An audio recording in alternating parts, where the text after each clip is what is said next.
Hey there, and welcome to Don't Be Dumb. I'm Josh Clark. Thank you for joining me. Have you ever heard that silent film superstar and originator of the Hitler mustache, Charlie Chaplin, once entered a Charlie Chaplin look-alike contest and lost? That's probably not true. See, back in the early decades of the 20th century, Charlie Chaplin was a worldwide superstar. And one fun thing they used to like to do at old-timey county fairs and things like that was to hold Charlie Chaplin look-alike contests where participants would dress up like Charlie Chaplin and try to replicate his walk.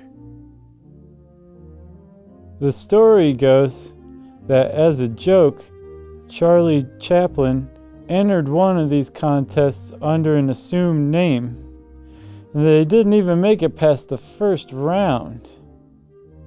There are even newspaper accounts from the early 1920s that tell the story. That doesn't mean it's true. See, these stories typically ran in what were then called the gossip columns, and they bear a lot of hallmarks of urban legends.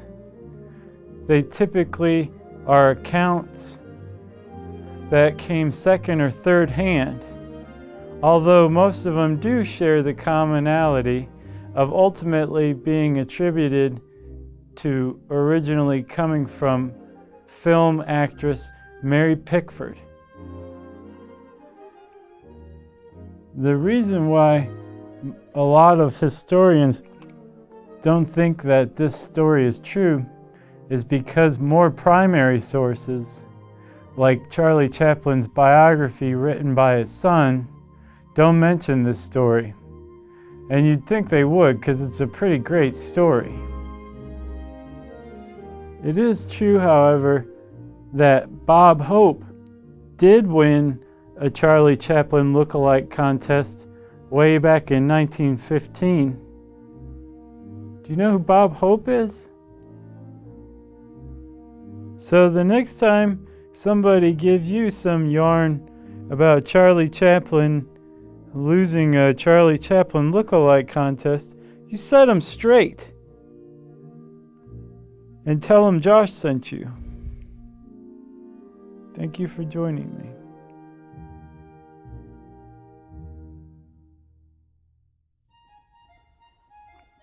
Do you have a suggestion for an episode of Don't Be Dumb?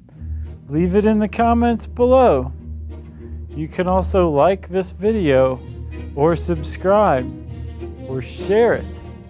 I don't care.